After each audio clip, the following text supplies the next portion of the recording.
Here it is, forbidden knowledge. We're going to talk about concept of ownership. This is something that is, for whatever reason, is completely ignored. And it's ignored on both sides from what I can tell, okay? It's ignored from the so-called leftists out there and the so-called rightists.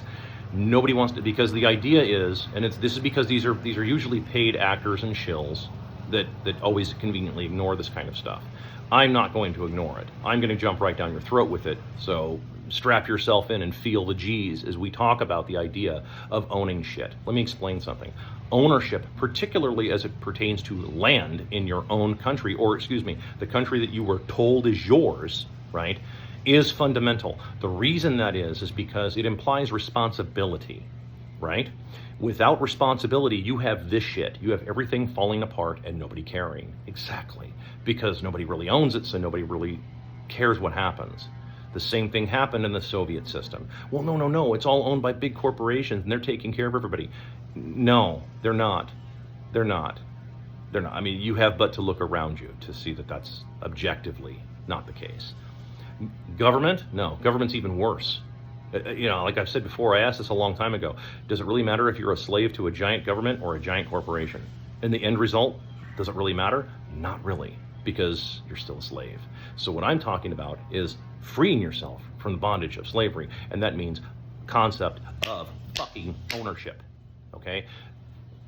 That means no paying taxes to somebody for the privilege of you owning that property. That's not how that works, okay? If you have to keep constantly paying some government for the privilege of ownership, then you don't really own it, do you? The government owns it, okay?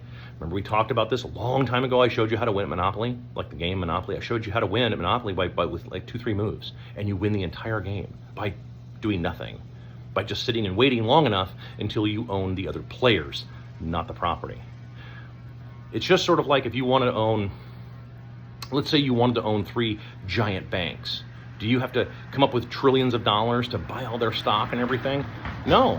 You just have to find a way to get the 3 CEOs and some executives from those banks to go to some island and party, you know, at some island, you know, all that kind of shit. And then out come the, you know, the illegal, the jail bait.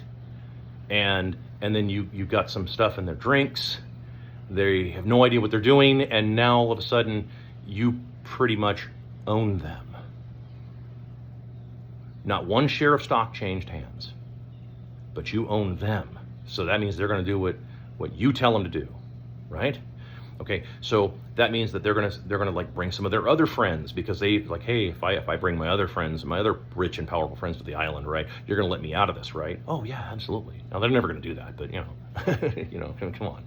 So they're never gonna do that. But I mean, they do this, and then they all, before you know it, you now own a bunch of people who own all these mega companies, or who are running all these mega companies, and now they do what you tell them. Not one share of stock has changed hands. No money's changed hands, but you own them. That's how you win at Monopoly, by the way. Same way, okay? So, and I showed that one time. I had a Monopoly board and I showed people how to do that. So the concept of ownership is to, on an individual level, means that if you're an American, for example, I'm talking to Americans largely, but this applies to Brits, this applies to Aussies, this applies to anybody in the Western world for the most part, it applies to the Japanese, it applies to everybody, right? If you own your property, right, then that means you get to own it, you get to say what goes. It is a dictatorship on your property, right? That's okay. You are literally kings on your own land. That's a good thing. You want that, okay? So, what is the mantra right now? Own nothing, be happy. Own nothing, be happy. Own nothing, be happy. Yeah, they're doing it for a reason. I just covered this for somebody else answering a question, but I'm just pointing this out. That's exactly what happens. It's so that way you don't take responsibility for anything and you just don't care what happens. Look at Idaho. Idaho farmers are being torn to shreds right now by their own government, right? The so-called red state. They're being torn to shreds. And there's nobody there to really come out there and help them. Well, of course not, because you know more and more people don't own. Remember, there's strength in numbers. This is why you're supposed to own land in your country. This is why you don't want a nation of renters. This is why I get so one-sided and brutal with the landlord class and the rent seeker class. I get so brutal with you guys because you're not supposed to be doing this. Just because you can do something doesn't mean you should, right? Just because you can do a thing doesn't mean you should do a thing. And but I can enslave all these people and then they can pay my bills and I can go sit on a beach and do nothing. Just because you can do that doesn't mean you should do that. Right? I mean, and you will remember that before this is over, by the way, as you lose your country and everything else, because, they're going to just, your dreams will come true. In the meantime, the country will die. Congratulations. You are responsible for that, rent seekers. Okay? You want your small business owners, especially your small business owners, to be owning property. Remember, there's top 5 things that we look at in any country or any culture, any civilization, any nation. Doesn't make any difference. If you want to know the future, if you want to be able to predict the future of what's going to happen to them, top 5 things. You remember what they are? Number 1 is the currency. What kind of currency are they using? Because if they're just conjuring currency out of nothing, that place is doomed, no matter what. Okay? Birth rate. Are they having kids? Are they even replacing themselves? That's a big deal. Demographics do matter. So are they replacing themselves? Number 3, small business.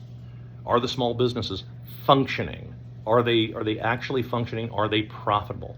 Are the people who run those small businesses, the small business owners, are they actually profitable? And I don't mean profitable the way that we think of it now, where it's like, oh, they hired a bunch of people and now they do nothing. No. It's that they're actually working those businesses and it's actually profitable enough to maintain their attention and continue to work their businesses. Number 4 is land ownership. Okay, so those small, that goes hand in hand right there. So if you have a country that has a hard currency, right, a solid currency that can't be conjured from nothing, that can't be counterfeited, or is extremely difficult or if not impossible to counterfeit, and then you have people that are replacing themselves, at least 2.1, which is replacement, and then the small businesses are profitable and they own the land on which they sit. Well, just that right there will tell you the health of that nation. The 5th one being taxes, because there will be some measure of taxes, but you don't want to have income tax, property tax, or death tax. You need to go about it a different way, and you have to have. And the trick is to always keep that kind of stuff really, really, really small, so that way that people don't feel as though they've been enslaved to pay for a bunch of crazy shit that other people want that you don't want, right? And that's what ends up happening with a lot of this stuff. So, concept of ownership is supposed to be taught to kids when they're young, like the idea of owning something and being responsible for it. It's where you tell your little kids, if you have little kids, I want a puppy. Okay, great, but puppy's a big responsibility because you're a pet owner, so you have a big responsibility, right? It's the first thing that comes out of our mouths as adults. Like, you want a puppy? Oh, that's a big what? Responsibility. Yeah, exactly. Concept of ownership. So the more stuff people own, and I'm talking about tangible stuff, not like, oh, I bought some cute little doodad or something. I'm not talking about that. I'm talking about actual tangible stuff that sticks around for a long time. This is think land, houses, things like that. These things are and run your business, right? These things are actually important. So if they understand that and they understand the ownership aspect of it, then they treat it differently and they take it more responsibly. That's why it's forbidden knowledge. It's forbidden to talk about these topics and really flesh them out.